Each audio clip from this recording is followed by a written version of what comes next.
Bună ziua și bine v-am găsit la primul videoclip de pe acest canal Outdoors. Da, astăzi vom testa, câte sunt? 9 mingi. 8 mingi. 2, 4, 6, 8 mingi. 8 mingi. 8 mingi. Și le vom testa pe toate și vom da o notă de la 1 la 10. Da, vom face niște probe, vom face câteva duble, pe care vom vedea cât sare, o vom arunca și vedem. Și doamne, Vedem că vreau sare. mămâța asta.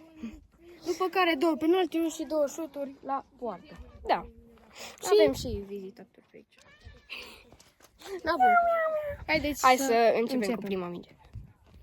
Da, bun. Aceasta este prima minge care o vom testa. Este o minge Adidas Tiro League. Da. Așa? Da, bun. Așa arată. Se prezintă. Nu vă luați după aspecte sau lea, că top minge e. Numai. Bine, a fost cam folosită. Da, avem și noi, avem și mingi noi. Da, bun, și haideți să facem. Hai să începem cu prima probă. O să Da, sunt dublele. Da, 2, 3. Dublele se fac bine. Vom face ambii câteva. Are o aderență foarte bună. Deci, acum întrebați o aderență foarte bună.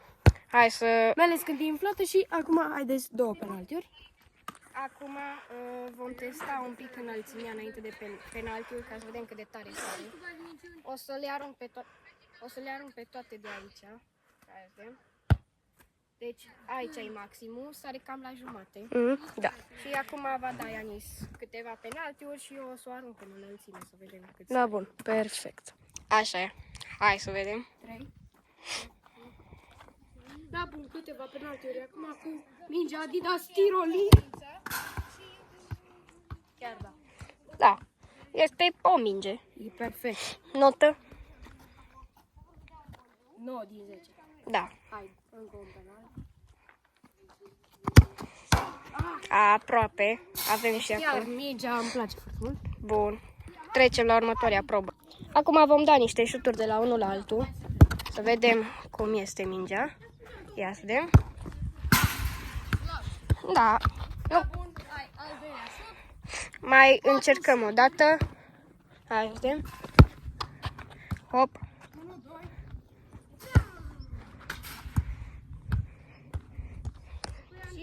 Mingea este foarte bună.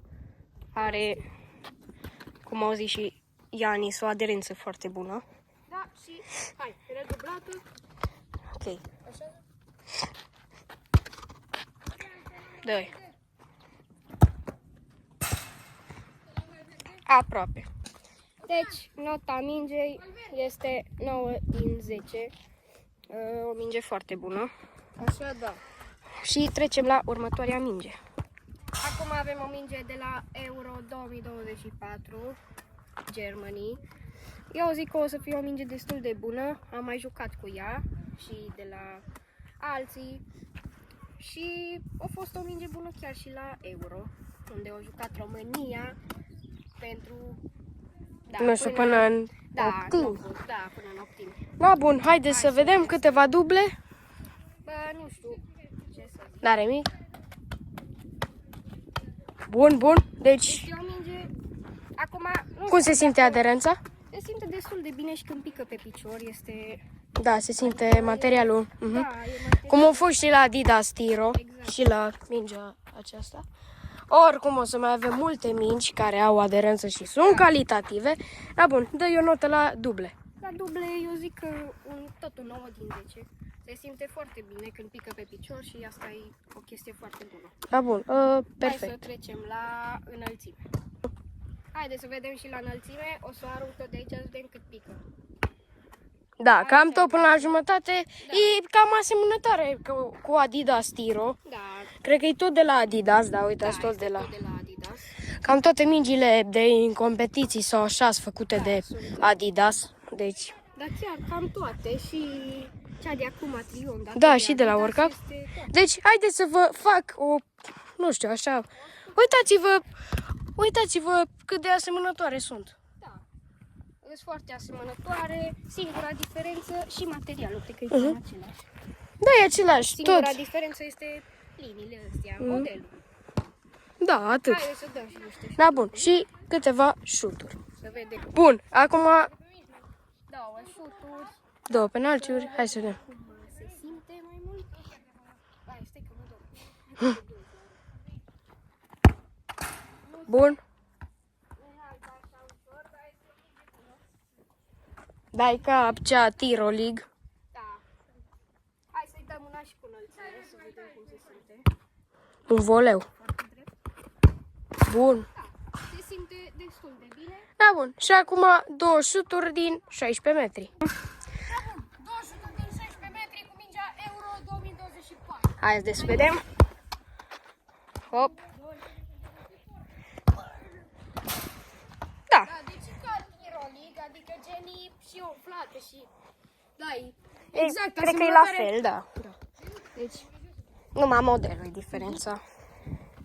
Hai, mai dăm o dată. știu să văd cum vor fi la mingile UEFA Champions League. Dar poți să știi.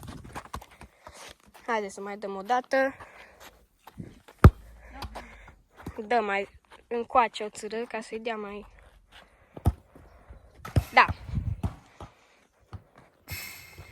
Tot ce trebuie. Haideți să-i dăm și o notă. Nota este... Bă, eu aș da un 10 din 10. Da, și eu. La Adidas Tiro League i-am dat 9. Dar la asta îi dau 10. Pentru Deoarece modelul face diferența, modelul. Da, modelul atâta. Asta e Dar toată în chestia. rest, dacă n-ar fi avut modelul ăsta, ar fi avut aceeași notă ca mingea Adidas Exact. Tiro League. Deci, nota la mingea UEFA Euro 2024 merge 10 din 10. Bun, următoarea minge este una UEFA Champions League sezon 2024-2025. Este una din faza grupelor, care se juca în group stage, în grupe. Na bun, vom face aceleași teste, niște duble. Da, ea efectiv e clasica cu stelele. Champions League are și un verde mai deschis, Da, și un are verde și neon. așa. Și Da, bun. da, Duble. alb, negru, niște duble. Asta nu a ieșit. Haideți să vedem. Da, se simte foarte bine. Da, cred Și că... se aude. Ia să vedem dacă se aude. ASMR. Ia.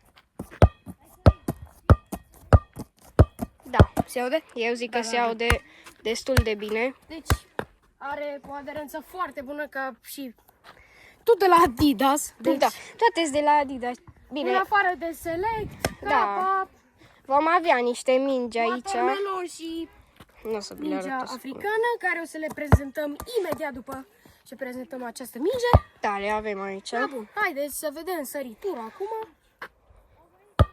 Da, Da. tot la jumătate. Cred că toate Adidas cam la jumătate sar. Nu prea e nicio Ideea e că diferență. cele de la Adidas sunt și calitative. Da, bun. Acum trecem la La niște penaltiuri scurte.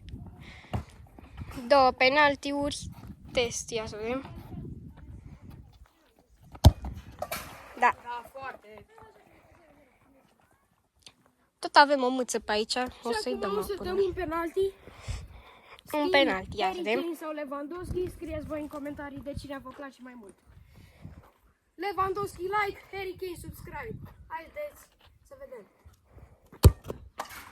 Bine, nu l-am dat în stil Harry Kane. Da, contează că l-ai dat. Îl dau în stil Harry Kane. Îl dau în stilul Harry Kane. Să mă. Da, un fel de stil Harry Kane. O notă la această minge, Eu zic, 10 din 10. da, Și eu la fel. și eu tot așa zic 10 Bun. din 10. Și șuturile din 16 metri. Da, hai să dăm și un șut așa ca să fie. Să nu zică mingea că n-am dat la ea.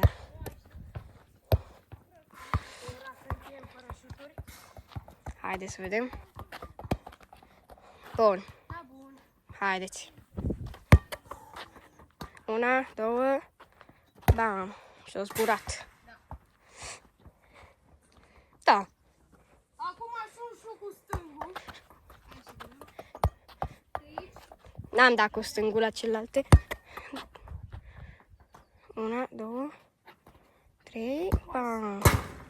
Din 3 au fost. Notă. I-am dat 10 din 10, foarte bună. Trece la urmă. Următoarea minge. Avem aici o minge de la UEFA Champions League. Finala, mingea Da. din finală, cu care PSG a câștigat. Budapest final. Final, Da, 2026. Haideți să vedem. Da, o să dăm niște duble. Uai, ce sare. Ok. N-am jucat cu asta, este nou-nouță, prima oară când atinge terenul. N-am mai atins. Da, bun. Acum trecem la săritură. Haideți că o Bine facem de acum. Deținut, sare foarte tare. Hai să vedem.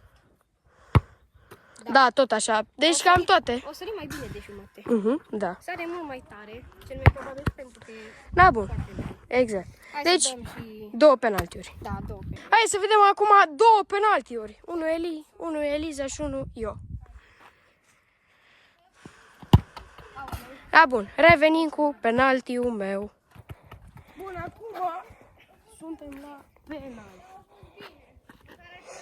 Trebuia să-mi iau eu pe celălalt, că puteam să o înalț. Cu ăștia nu pot să o înalț. Haideți să vedem. Clasic. Frumos. Smooth. Acum două șuturi din 16 metri. Da, hai să vedem. Eu îi dau pasul lui Anis și el execută din două atingeri. El execută toate mingi. El le omoară, nu le omoară. Hai să vedem prima. Zoing. Da, deci dacă era asta în poartă, Eurogol. era Ratarea sezonului. sincer. Haideți să mai vedem. Și o să dăm și un voleu cu asta. Da. Dăm o țâră înainte. Swing. Iară. Bun. Hai, acum un voleu. Hai, un voleu că nu a fost aici. Ți-o dau direct pe sus? Bine. Stai că mi-a alunecat mâna rău. Trebuie să filmez cu stânga ca să-i dau cu dreapta. Gol! Eu zic că a fost un gol din stâlp. Da, excelent. Ba. Notă. Și vrei să încercăm și un knuckle? Hai să-i dăm și un knuckle. Hai, și un knuckle. E destul de bună. Acum, poate și cum e nouă, se duce mai greu. N-am folosit-o deloc. Hai să vedem un knuckle. By Ianis Oprian. Wow! Uitați-vă cum s-a blocat mingea. Bravo! O lovitură foarte bună. Sincer. Budapest final 2026, 10 din 10. Venim imediat cu o minge nou-nouță. Asta este noua minge. Da, exact. Am intrat din forță, așa. Da, bun. Hai că acum îi facem prezentarea. Este o minge Bun. Select, Select. care cred că, dacă nu mă înșel, s-o jucat în Liga 1. Da, parcă da. Dacă e tot Select. O știu așa, dar... Bine, clasica România. Exact. Clasicele României. Așa pot să le zic. Haideți să vedem. Așa. Bun. O O mică săritură prezentare. acum. Da. Da. Sare, toate sar cam la jumate. Am zis să le testăm Și totuși. acum două penaltiuri. Niște duble, așa, o țără. Da. Așa, opa. Zoing. Ia vedem. Șor, bam, bam. Da. Da, și asta are aderență foarte bună.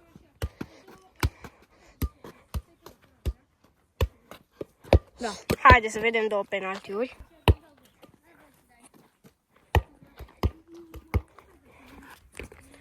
Bun. Hai să vedem. Hai că dăm stil Lewandowski. Dar nu Bam. Lewandowski. A fost un stil. Și acum Nu știu. stil Kylian Mbappé. Ia să vedem.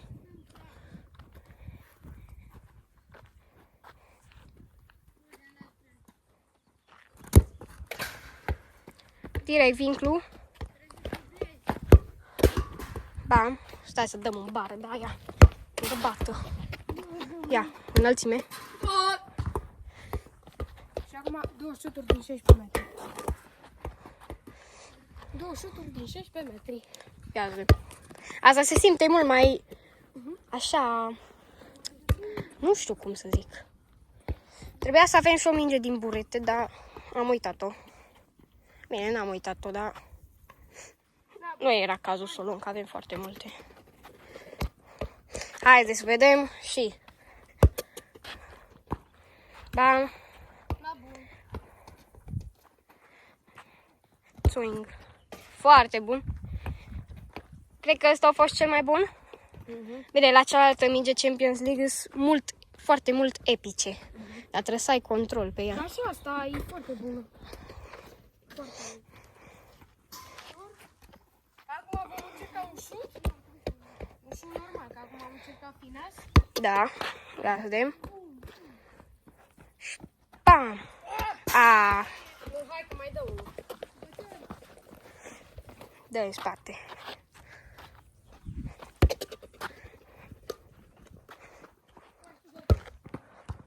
Aproape. Nu, hai că mai dă una. Până nu dau încă un gol, mai trebuie să dăm una.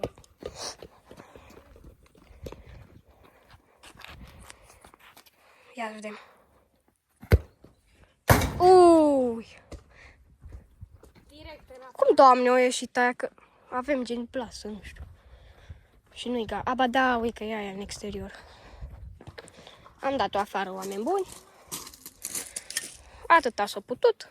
Da, bun, deci am dat un gol, am cel mai frumos gol din video cu mingea asta. Având în vedere că e foarte bună și moale și așa mai departe, nota mea 10 din 10, cred că. Este foarte bună. Oricum, Eu așa zic. mult, are aderență bună, e și moale și nota mea 10 din 10. Și a mea. Următoarea minge este mingea Capa. Este o minge de volei, dar am zis să o luăm și pe asta ca să vedem cum se descurcă voleiul la fotbal. A duble nu e foarte bună, pentru că sare foarte tare. Fiți atenți, ia ține. Ia, hai să vedem. Nu, că și eu am gata. Bam, bam, bam. E foarte ușoară și Este ușoară, dar și bine pe picior. se duce, zboară. Efectiv, nu era gol, era efectiv aici, aproape. Era efectiv. Bă, așa. Și acum un voleu, repede. Ia, hai, stai că ți-o arunc și-o dai. Oh, bun. Ce nacă bun ea. Ia să-i dăm un penalti. Un penalti. Un penalti stil Polo Vrag. Twing, twing, twing. Twing, twing, twing. 27 de grade afară, 28. Căldură imens. Oai! Morio! Nu, că mai dau. Cam că dacă îi dau de aici, Nu, că mai dau.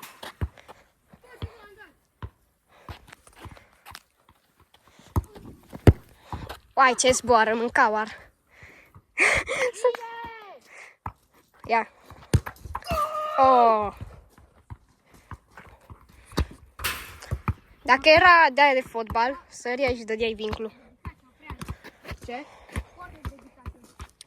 Bun. Bun. 200 Da.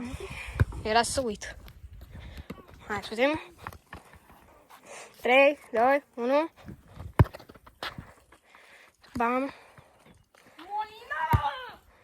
Wow. Bun, Molina, bun. Nu prea poți cu asta. Și v-am mai zis de ce, că e foarte ușoară. Aderență. 10 din 10 am zis la ea. Da. Eu zic 9 din 10 de fapt. Eu zic 8. 8. 8, că dacă... Atunci da, 8. Rămâne. Bun. Următoarea minge este mingea watermelon. Watermelon. Pe pene. E o minge pe Mingea pene. copilăriei cu care dădeam numai nacă boluri. E din cauciuc, efectiv. Și nu o să prea putem să dăm mare lucru cu asta, că nu. O ia vântul, efectiv, foarte tare. Da, bun. Hai, vedem. O săritură acum, Da. cel mai mult. Avem și mingea aia, dar nu cred că o să mai testăm, că avem deja 20 de minute pe filmare. Da, bun. Hai, vedem. Duble n-are rost să mai facem, că nu prea are șanse. Da. Sare foarte tare. Și o ia vântul. Hai să vedem. Da. Boing.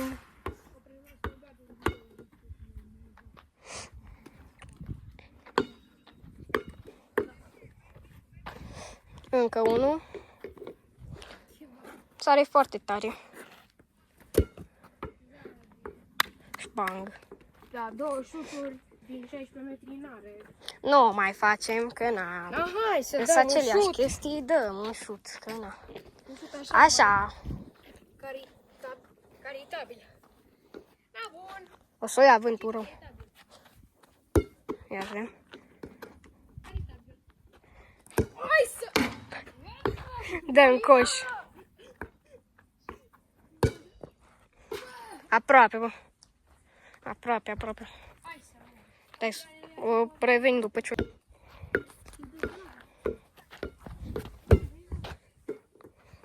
Da, bă, Ia zborul frapa asta. De numai.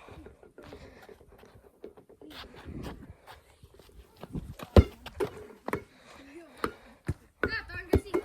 Mingea africană. Următoarea minge e mică. Da, eu zic că asta e șoadă, e amuzant așa. Da, o notă 7 din 10. Da. Și cea mai faci. 7 din 10, da, e 10 din 10, că e foarte... Da, Acum venim cu o nouă minge. am aruncat. Și Bun, acum o minge africanas, făcută cu mișanas, șoncalaș. Este O să- făcută, cu asta juca Ronaldo, Neymar Da, și când Messi, erau mici. când erau mici, da. Păi, o minge, cred că... Da, balon. să vă explic straturile. Deci e un balon, scoci, hârtie gen normală, scoci, după e material, nu știu, dintr-un tricou, Scoci, folii. funie, după material, după am băgat 2 pungi și scoci. Da, bun. Perfect. Niște duble. Și că e... Hai, hop, hop, hop. Să știți că este foarte bună la duble. Ziceți voi de ea așa, dar este chiar bună la duble. O minge Da, o aderență bună. clasic. Bă, când ai o minge, ai cu ce să te joci, cu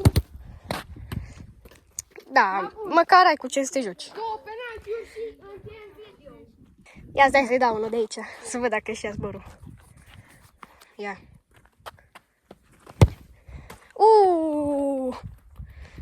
Hai, acum 2 penaltiuri. Deci vedeți că are una că bună. Da, Excelent. o țără mai încolo, dădeam vincul. La asta secretul e să nu dai tare. Să dai moderat. Exact, să dai ușor. Și acum, Cici. Cici, fratele meu. Aproape. Dar acum Cici, momentul adevărului. Cici de la mijlocul terenului. Gol! Incredibil! Oprem celebrarea.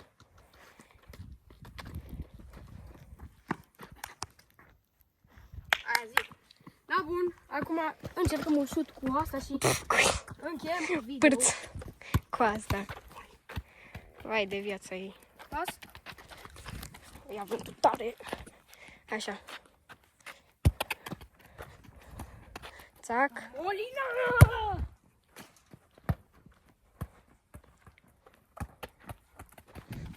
Și pasă la un tapin! La un tapin! Centrare! Întoarsă 16 metri! Gol!